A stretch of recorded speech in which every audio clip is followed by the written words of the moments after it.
भर्गो देवस्य धीमहि धियो यो नः प्रचोदयात्।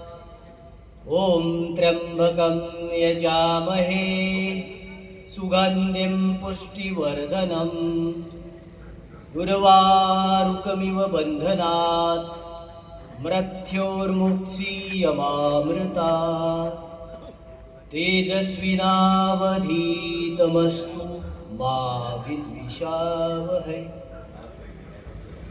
मंचावर उपस्थित AC फिटनेस स्टुडिओचे ओनर आमचे मित्र आदरणीय रमेशराव जाधव साहेब, त्यांच्या कन्या पल्लवीताई माळी, त्यांचे जावई प्रशांत, चिरंजीव भरत आणि वहिनी यांना मी या कार्यक्रमाच्या निमित्ताने धन्यवाद देतो की आपण गेल्या 4 वर्षापासून अत्यंत चांगल्या पद्धतीने कोल्हापूर आणि कोल्हापूर परिसर, भारती विद्यापीठ, शिवाजी विद्यापीठ या परिसरातील जे सगळे गाईज इथं बसलेले आहेत त्यांना आरोग्य देण्याचं काम या स्टुडिओने केलेलं आहे।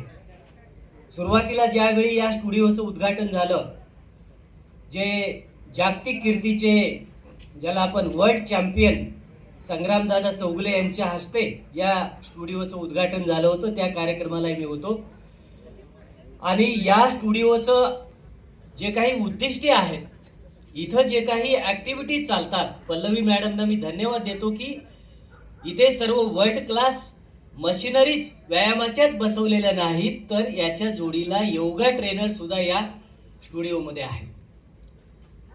तर मित्रांनो, आमच्या समोर बसलेले आमचे आजबची सर्व टीम, या टीमला सुद्धा योगाविषयी अत्यंत आवड असल्यामुळे जाधव साहेब आणि आम्ही या स्टुडिओमध्ये जेव्हा केव्हा येतो तेव्हा आम्ही धन्य होतो की या ठिकाणी पाश्चिमात्य विविध साधनांच्या बरोबरच भारतीय संस्कृतीचा ठेवा सुद्धा या ठिकाणी जपलेला आहे, म्हणजे योगाच्या माध्यमातून।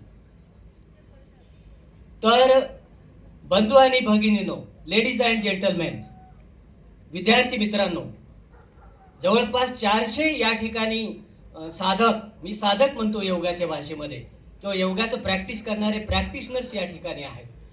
आणि मला तुम्हाला या ठिकाणी शेअर करायचं आहे, 5 मिनिटाचाच वेळ मला दिलेला आहे। तर निरोगी शरीर हीच खरी संपत्ती आहे। स्वामी विवेकानंदांनी असं म्हटलंय की strength is life and weakness is death. Swami विवेकानंदांचं हे वाक्य आपण प्रत्येक तरुणाने आपल्या रूममध्ये लिहून ठेवलं पाहिजे। Strength is life and weakness is death. तर या ठिकाणी तुम्हाला स्ट्रेंथ कमावता येते स्टुडिओमध्ये आल्यानंतर। योगा किंवा कुठलाही तुमचा व्यायाम हा एकट्याने होत नाही, समूहाने तो चांगला करता येतो। आणि आणखीन एक दुसरी गोष्ट मला तुम्हाला सांगायची आहे की रोगी व्यक्ती कोणाचंही, ना स्वतःचं, ना कुटुंबाचं, ना समाजाचं, ना देशाचं, ना जगाचं भलं करू शकत नाही। जो आजारी आहे, ज्याला रोग झालेला आहे, तो कोणाचंही काही भलं करू शकत नाही। त्यामुळं निरोगी राहण्यासाठी तुम्ही जिमला येणं, योगा करणं किंवा तुमचं जे काही मसल पॉवर मिळवणं हे आवश्यक आहे, गरजेचं आहे।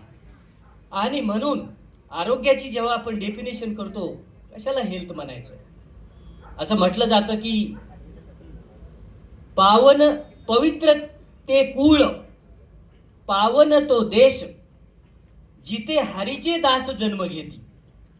म्हणजे भारतीय लोक खूप लकी आहेत, आम्ही खूप लकी आहोत आणि आमचं कुळ खूप छत्रपती शिवरायांचं कुळ आहे, क्षत्रियांचा वंश आहे आमचा. संत रामदासांचा आम्ही वारसदार आहोत. संत तुकाराम, संत ज्ञानेश्वर, संतांची भूमी आहे. भारतामध्ये तर आम्ही जन्म घेतलेलाच आहे, परंतु महाराष्ट्रामध्ये जी संतांची भूमी आहे, छत्रपती शिवरायांची भूमी आहे. त्यानंतर महात्मा फुले, सावित्रीबाई फुले यांचे आम्ही वारसदार आहोत. तर या ठिकाणी सर्वांना मला आणखीन काही 2-4 गोष्टी महत्त्वाच्या ज्या आहेत त्या शेअर करायच्या आहेत.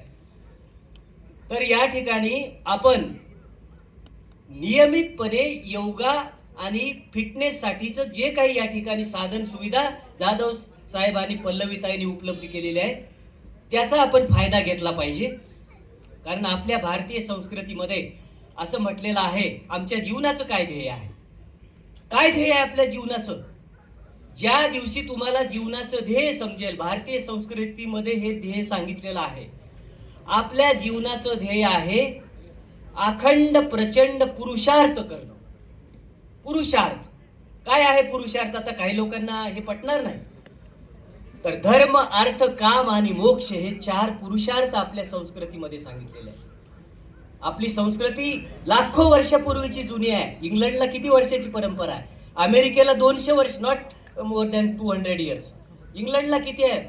एक 500-1000 वर्षाच्या पुढे नाहीत पाश्चिमात्य राष्ट्रांना.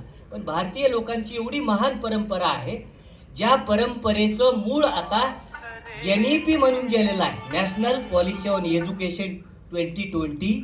त्याच्यामध्ये इंडियन नॉलेज सिस्टम आलेलं आहे. भारतीय ज्ञान परंपरा किती महान आहे. तर आपल्याला माहिती आहे की आपण म्हणतो विमानाचा शोध राईट बंधूंनी लावला, परंतु 9000 वर्षापूर्वी विमानाचा शोध भारद्वाज नावाचे महर्षी जे आहेत, ऋषी, त्यांनी लावलेला आहे. बॅटरीचा शोध कोणी लावला? आपण जर विमानाचा शोध घ्या, बॅटरीचा शोध घ्या, ॲटम बॉम्बचा शोध कोणी लावला? गीतेचा 11वा अध्याय 32वा श्लोक जर आपण बघितला तर तुम्हाला मिळेल की ॲटम बॉम्बचा शोध सुद्धा गीतेमध्ये सापडतो, ज्ञानेश्वरीमध्ये त्याचा उल्लेख सापडतो. परंतु आपल्याला आपलेच धर्मग्रंथ हे वाचायला आवडत नाही. बऱ्याच वेळा जिममध्ये जाणाऱ्यांना तर फक्त मसल पॉवर, आणि मग आपण मसल पॉवर कमावल्यानंतर ती ही जी शक्ती आहे, जी तरुणांची जी शक्ती आहे, ती आपण राष्ट्रधर्म म्हणून किंवा राष्ट्राच्या विकासासाठी आपल्याला वापरली पाहिजे. समाजाच्या विकासासाठी, लोक कल्याणासाठी तुम्ही तयार होणार आहात. तुम्ही या ठिकाणी ताकद कमावल्यानंतर, तुमच्यामध्ये शक्ती आल्याच्या नंतर, एक 25 वर्षापर्यंत ब्रह्मचर्य धारण केल्याच्या नंतर, ब्रह्मचर्य याचा अर्थ नॉट टू मॅरी असा होत नाही. योगामध्ये आम्ही असं सांगतो, ब्रह्मचर्य म्हणजे ब्रह्मस्वरूपाचं आचरण करणं, त्याला ब्रह्मचर्य म्हणतात, अशी त्याची डेफिनेशन आहे बरं का. त्याचा म्हणजे वेगळा अर्थ घेऊ नका. ब्रह्मचर्य ब्रह्म